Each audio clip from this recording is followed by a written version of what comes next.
80 jours déjà, M. Eugène Diomi Ndongala, toujours gardé au secret dans les cachots de l'Agence nationale des renseignements, ANR en sigle.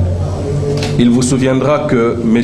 Eugène Diomi Ndongala, président national du parti politique d'opposition Démocratie chrétienne, DC en sigle, et député national élu de la circonscription de la Funa, dans la ville-province de Kinshasa, et fondateur de la majorité présidentielle populaire, MPP en sigle, une plateforme qui soutient M. Etienne Tshisekedi comme président élu en République démocratique du Congo, a été enlevé depuis le 27 juin 2012 et séquestré dans un lieu secret. Plusieurs versions ont circulé sur les circonstances de son enlèvement.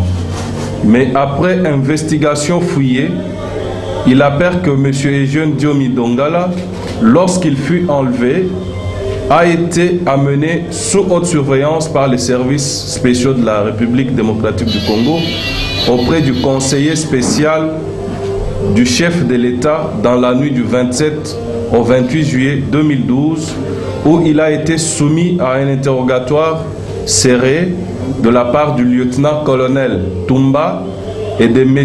Amundala, tous deux agents du service du Comité de sécurité de l'État, CSE en sigle, ex-Conseil national de sécurité, CNS, dont les bureaux sont situés en Ngaliema.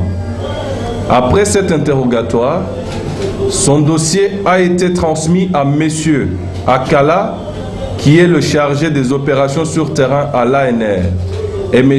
Akala, à son tour, sur demande de sa hiérarchie, confiera le dit dossier à M. l'inspecteur Wakilongo de l'ANR 3e direction, dont les bureaux sont situés sur avenue Lemera, X3Z, en face de la primature dans la commune de la Gombe à Kinshasa, lieu dans lequel l'infortuné est gardé jusqu'à ce jour.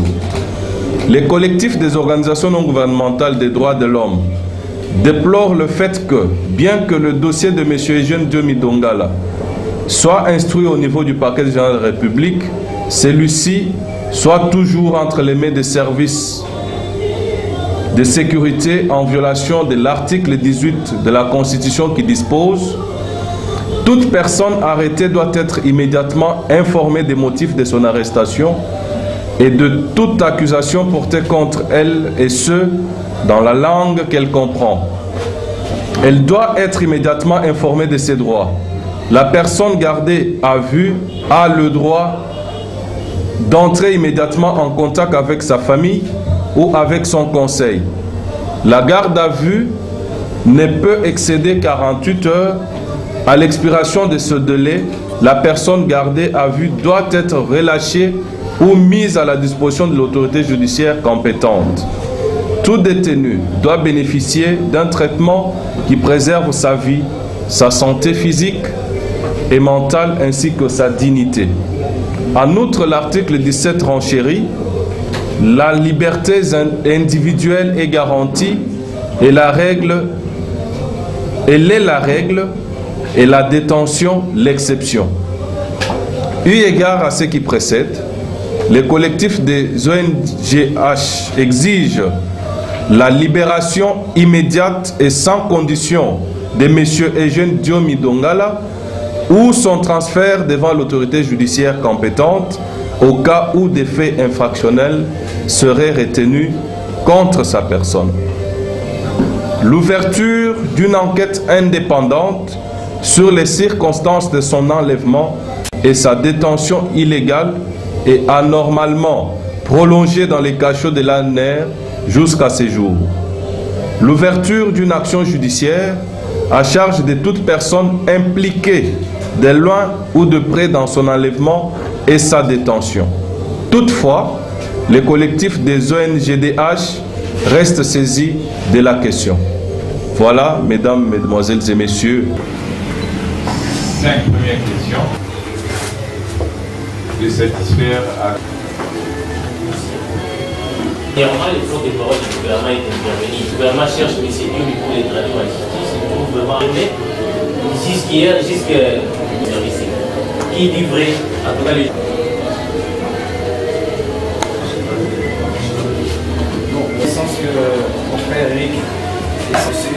Eugène Dongala, en l'état de l'honorable session ordinaire de septembre, réalité de Dongala.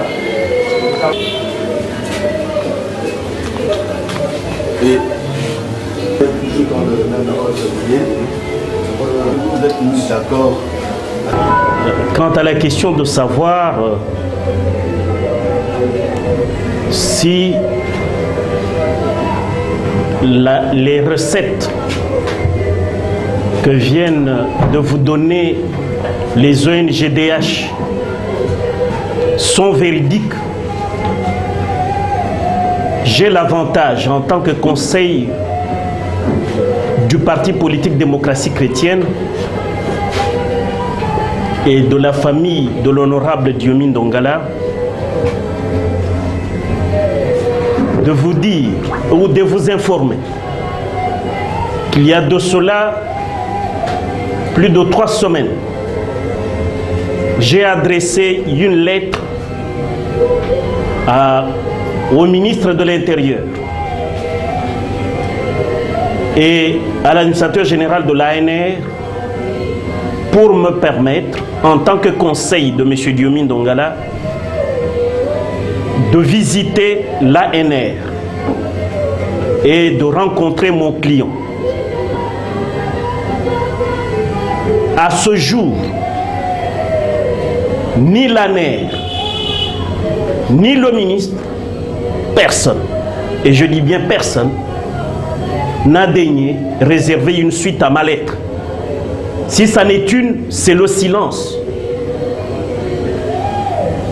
Quant à dire que le porte-parole du gouvernement a porté un démenti, je me dis, si dans ce pays, comme état de droit,